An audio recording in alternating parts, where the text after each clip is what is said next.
Como faço para saber se estou vivendo do meu propósito de vida ou pelo menos caminhando para ele? Tem várias coisas que são características, sim, que você pode observar. Mas a primeira, a mais fácil, a principal é o nível do seu estresse, da sua ansiedade, dos seus sentimentos de angústia, das vozezinhas de cobrança, de frustração, de insatisfação. Essas coisas definem que você não está vivendo o seu propósito de vida.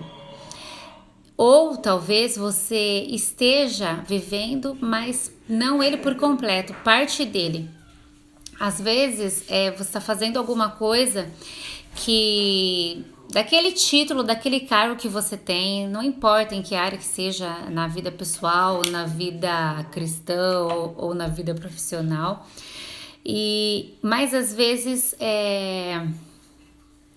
tudo tem que ter um equilíbrio, né? Então tem coisa que é para ser 100%, tem coisas que é pra gente ter gotinhas daquilo na nossa vida, tem coisas que é pra gente ter que é pra gente chegar a 100%, mas é pra ela entrar e desenvolver na nossa vida aos poucos, não tudo de uma vez, não vir um balde na nossa vida. Então, quanto mais a gente faz esse processo de evolução, mais a gente se encontra e mais a gente percebe quando a gente está vivendo daquilo que é para viver e quando a gente não está vivendo do que é para viver, ou quando a gente está vivendo, mas está faltando equilíbrio. Às vezes o excesso de desânimo é falta só de descansar. Às vezes o excesso de desânimo é falta da gente dar pausas pra gente e pensar melhor. As pessoas que trabalham muito e as pessoas confundem muito produtividade com várias e várias horas de trabalho. Produtividade não é isso. As pessoas que trabalham muito, a maioria tem essa falsa ilusão. Então, e vamos lá. Vou dar um exemplo bem simples.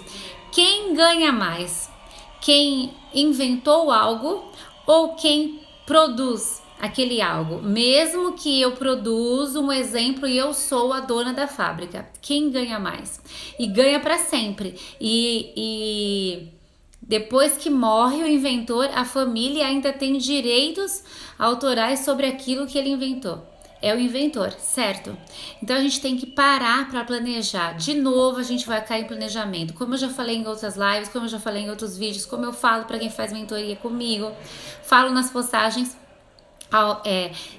Existem várias coisas que a gente vai cair várias vezes, que é necessário e que a gente vai cair nelas várias vezes, não tem como fugir. Como eu já disse também na primeira live, e eu vou repetir isso sempre, a maioria das coisas que definem a nossa felicidade ou infelicidade, o nosso sucesso ou insucesso, são coisas óbvias, são coisas muito óbvias.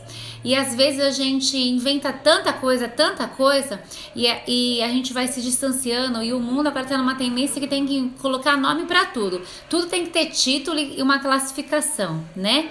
Então, a gente vai se enchendo tanto que a gente vai ficando cada vez mais distante, a gente fica muito preenchido, a gente está lotado. A nossa geração, as pessoas que vivem atualmente estão lotados de informação.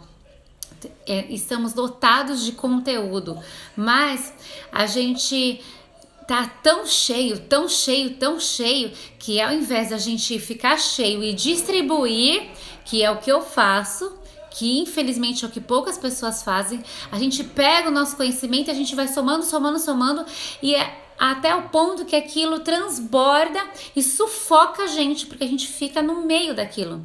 Então, como eu faço para saber se eu estou vivendo no meu propósito de vida ou caminhando para ele? Buscando o equilíbrio. E o equilíbrio vai ser o meu termômetro, o meu sentidor, que vai dizer: quanto mais eu estiver estressada, mais cansada, mais eu tenho que pausar e ver se eu preciso de muitas gotas daquilo ou se são menos gotas, ou se eu só preciso descansar. E o quanto aquilo se identifica comigo mesma, o quanto aquilo se identifica com os meus sentimentos. Quando você termina um dia como eu hoje, por exemplo, é um dia que eu tô super cansada, mas eu estou fazendo isso feliz. Você termina o dia, quando você vive do seu propósito de vida, o que você sente é diferente.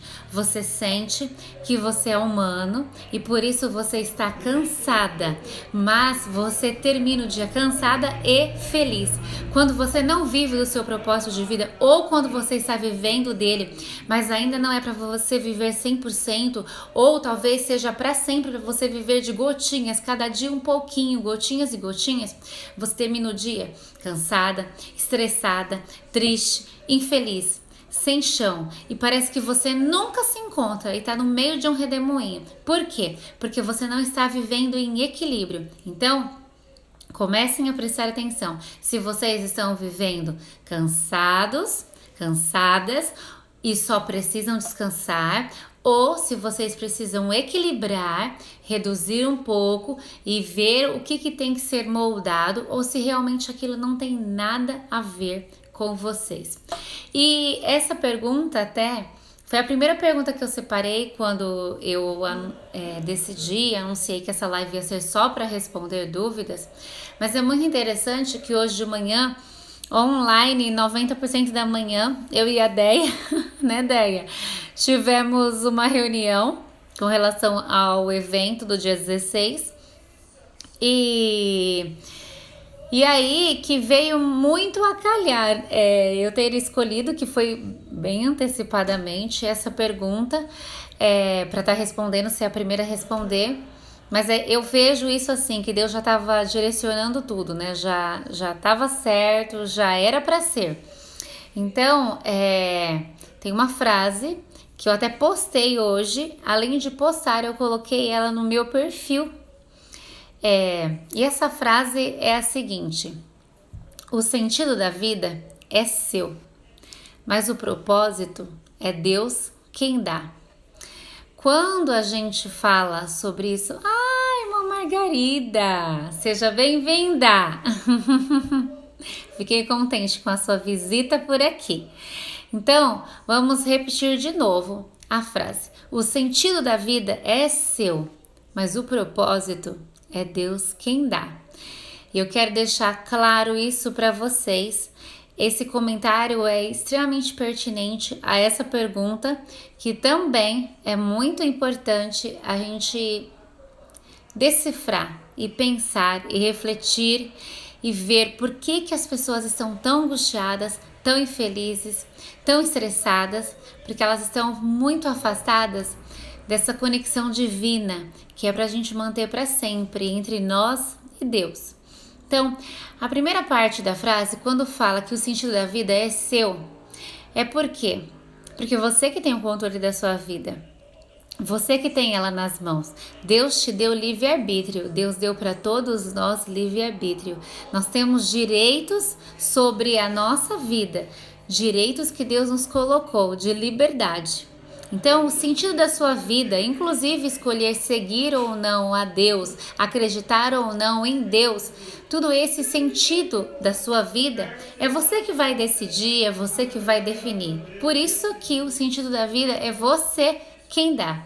Agora, a segunda parte, o propósito de vida é Deus quem dá. Porque quando a gente nasce, a gente já nasce com um pacote de dons. A gente não nasce só humano, nós somos humanos e divinos, porque nós temos uma alma dentro de nós. Quando não tiver mais essa alma dentro desse corpo, a gente deixa de existir. Esse corpo se torna nada, uma matéria inerte, sem vida, como qualquer outra coisa que existe no mundo, que não fala, que não se move, que não nada, né? Então, nós temos uma cota, um pacote lindo, maravilhoso e divino que nasceu conosco, de dons e de capacidades. E a Bíblia fala sobre isso e infelizmente quem não lê a Bíblia não sabe disso. Mas nós temos sim um pacote de dons, de capacidades que a gente pode dizer: eu sou tal coisa, eu sou capaz de tal coisa, eu posso realizar tal coisa. Tanto por esse pacote de dons e capacidades, quanto depois que veio Cristo e fez a obra maravilhosa que Ele fez, porque nós podemos ainda mais porque Ele é nosso intercessor e nos fortalece. E pensando assim, quando a gente olha e pensa e vê sobre isso, então a gente começa a entender o quê? Por que o propósito de vida é Deus quem dá? Porque o seu propósito de vida está totalmente relacionado com você usar os seus dons, aquele pacote divino que eu falei, que você nasceu com ele, as suas capacidades, aquelas coisas que você sabe que você é top, que está nato em você, você não tem dificuldade nenhuma para realizar, dificuldade nenhuma para fazer. Essas são as coisas que você vai naturalmente fazer e vão ficar cada vez melhor, ainda melhor, se você resolver decidir viver delas. Eu vou dar um exemplo para vocês, muito fácil. Primeiro exemplo de mim. É muito fácil para mim falar. Falar é super fácil, flui assim, ó, naturalmente. E falar tanto para conversar com as pessoas, com quem eu nunca vi, com quem eu já vi, me comunicar em todos os sentidos. Para mim, falar é fácil. Quando eu escrevo, é muito fácil. As coisas que eu posto, que eu escrevo, saem de mim, assim, fluem naturalmente, tanto quanto o meu dom da fala. E eu escrevo muito e não escrevo nem metade das ideias que me vêm. Eu não posso nem 1% do que eu escrevo diariamente. Diariamente eu escrevo porque o meu corpo me pede, é necessário isso pra mim. Quando eu escrevo, eu falo. A diferença é que eu estou registrando num papel, não falando pras pessoas. E aí eu descobri o quê? Eu descobri que eu tinha o dom da fala, a facilidade de me comunicar, não só de falar, mas de falar com as pessoas, porque falar qualquer um pode. Eu faço amizade instantaneamente, muito fácil. Aí eu descobri que eu não tenho medo de público, que eu não tenho medo de falar com as pessoas, que eu não tenho vergonha. Eu descobri que eu gosto de estudar, descobri que eu aprendo fácil. Tudo isso é lógico que foi ao longo da vida, né? Que eu fui me notando, principalmente quando eu fui afinalando mais com as profissões. E aí, uma pessoa muito especial e maravilhosa, numa palestra, falou que aquelas coisas que você é boa, somada, aquelas coisas ruins que você já tem de bagagem, que aconteceram na sua vida, algumas por culpa sua, outras que foram trazidas para você e você não teve culpa, não teve escolha, e os desafios que você já passou, essas são as coisas que tornam você altamente forte e capacitada para potencializar o pacote de dons e capacidades que Deus já colocou em você e para você usar isso para tocar na vida das pessoas. Quando eu ouvi isso, fez mais sentido para mim, o meu propósito de vida, a minha missão, o que eu faço hoje, o que eu quero fazer. Por quê? Porque eu já passei por muitas coisas difíceis, ruins, e todas as vezes que eu passei, por exemplo, há 3 anos atrás eu tive a minha segunda e última, graças a Deus, crise depressiva. As 2 crises foram curtas, porém foram muito desafiadoras. E eu fui a pessoa que passei de muita felicidade a um nível extremo, muito extremo de tristeza. Eu estive do outro lado e eu sei o quanto isso é horrível.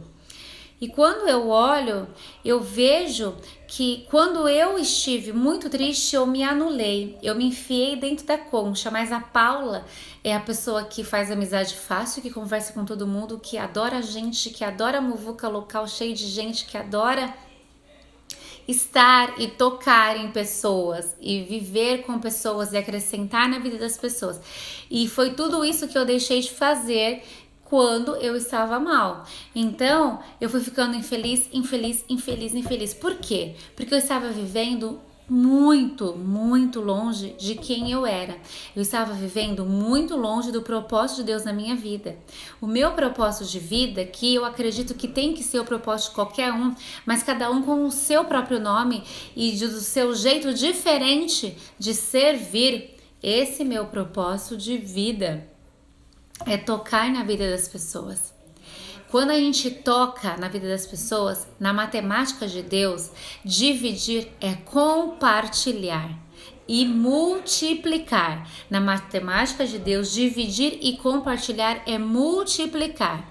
Então, quando eu toco na vida das pessoas, eu estou dividindo tudo que eu tenho, toda a minha bagagem, tudo que eu sou, mas tudo que eu aprendi, eu estou compartilhando, então eu estou jogando para o mundo esse bem maravilhoso que me faz muito bem e estou multiplicando, porque muitas pessoas serão melhores e mais felizes por conta disso que eu estou fazendo. Então, é muito fácil. Fica muito fácil para a gente conseguir se analisar quando a gente pensa nisso.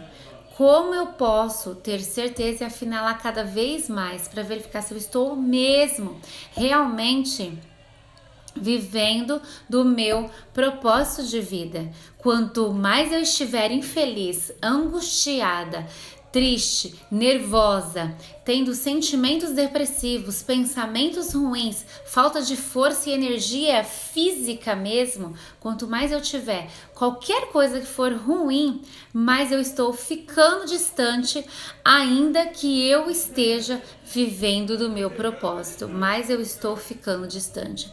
Então, isso são coisas muito importantes para a gente analisar.